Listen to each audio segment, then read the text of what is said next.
Video में दिखाए गए नाम, वर्ण, व्यवसाय स्थान और घटनाएं सभी काल्पनिक है। इसका किसी मृत्यु व्यक्ति या जीवित व्यक्ति से कोई संबंध नहीं है। अगर इसका किसी वास्तविक घटना या चरित्र से कोई संबंध पाया जाता है तो यह मात्र एक संयोग होगा। इस वीडियो में कुछ डरावने तत्व दिखाए गए हैं और उसे परिपक्व को दर्शकों के लिए उपयुक्त है। हॉस्पिटल एक ऐसी जगह जहां हम प्रॉब्लम के टाइम ये सोच कर जाते हैं कि डॉक्टर कुछ ना कुछ इलाज जरूर कर देंगे, लेकिन एक हॉस्पिटल किसी डॉक्टर के लिए भूतिया जगह बन सकता है, ये किसने सोचा होगा। आज की कहानी हैदराबाद के एक हॉस्पिटल में हुए एक ऐसे ही ट्रू इंसिडेंट पर बेस्ड है, जिसकी कहानी हमारे एक व्यूअर मारवा ने हमें भेजी है।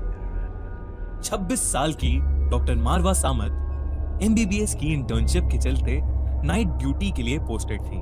उसके साथ उसकी 2 बैचमेट्स नव्या और रफिया भी नाइट शिफ्ट के लिए हॉस्पिटल में थे। क्लासेस के दौरान उन्होंने लोअर बेसमेंट के एक हॉन्टेड रूम के बारे में बहुत सुना था। कहते हैं वहां पहले साइकियाट्रिक वार्ड हुआ करता था, लेकिन एक आदमी के वहां सुसाइड करने के बाद वहां कुछ अजीबोगरीब घटनाएं होने लगी, जिसकी वजह से उस वार्ड के सारे रूम्स और बेसमेंट को लॉक कर दिया गया था। वहां किसी को भी जाने की इजाजत नहीं थी और चाबियां बस सिक्योरिटी गार्ड अहमद चाचा के पास रहती थी। मारवा, नव्या और रफिया तीनों भी अभी यंग इंटर्न्स थे और डिलिजेंटली पढ़ाई के साथ साथ कुछ ना कुछ शरारत भी करते रहते थे। उस रात हॉस्पिटल में ज्यादा पेशेंट्स नहीं थे, तो उन्होंने सोचा क्यों ना आज लोअर बेसमेंट जाकर उस जगह की तफ्तीश की जाए। तीनों ने किसी तरह अहमद चाचा से छुपकर चाबी ली और बेसमेंट की तरफ चल दिए। सीढ़ियों तक पहुंचते ही एकदम अंधेरा देख नव्या घबरा गई और उसने सबको वापस चलने के लिए कहा, लेकिन कोई नहीं माना। जैसे जैसे वो सीढ़ियां उतर रहे थे, नव्या की घबराहट बढ़ती जा रही थी, लेकिन उसे कोई डरपोक न समझे, ये सोचकर उसने कुछ नहीं कहा। उस लंबे से कॉरिडोर के एक रूम की लाइट्स फ्लिकर कर रही थी।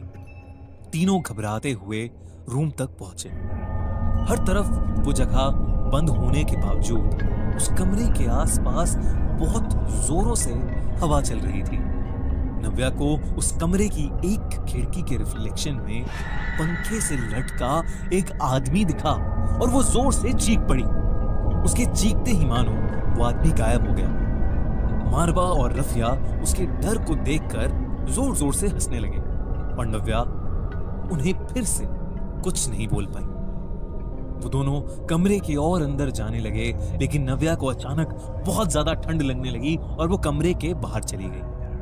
कमरे के बाहर जाते ही नव्या को ऐसा लगा कि किसी ने उसका पैर पकड़ लिया हो और वो जोर से चीखी। इससे पहले कि मारवा और रफिया कुछ कर पाते, उन्होंने देखा कि एक डरावना सा आदमी नव्या को घसीटते हुए कॉरिडोर के एंड तक ले जा रहा है। वो नव्या की तरफ भागे, लेकिन उस रूम का दरवाजा बंद हो गया और मारवा और रफिया उस रूम से बाहर नहीं निकल पा रहे थे। अचानक सारी लाइट्स बंद हो गई। उन्होंने वापस दरवाजा खोलने का ट्राई किया तो वो आसानी से खुल गया। बेसमेंट में एकदम अंधेरा था और मारवा और रफिया को कुछ समझ नहीं आ रहा। उन्होंने जब अपनी टॉर्च लाइट्स ऑन की तो उन्हें ऐसा लगा कि एक साया कॉरिडोर में घूम रहा है। दोनों उस साये के पास आते ही बहुत जोर से चीखे और बेसमेंट से भाग निकले। ऊपर जाते ही उन्होंने अहमद चाचा और कुछ लोगों की मदद से बेहोश नव्या को बेसमेंट से निकालकर ऊपर हॉस्पिटल के रूम में एडमिट किया। नव्या थोड़ी ठंडी पड़ी थी और कुछ कुछ बड़बड़ा रही थी। सारे सीनियर डॉक्टर्स ये देखकर शॉक्ड थे। किसी को कुछ समझ नहीं आ रहा था। नव्या उस रात से 6 महीने तक कोमा में थी। होश में आने के बाद उसने कभी भी उस रात के बारे में दोबारा बात नहीं की। मारवा और रफिया अपनी उस एक शरारत को आज तक रिग्रेट करते हैं।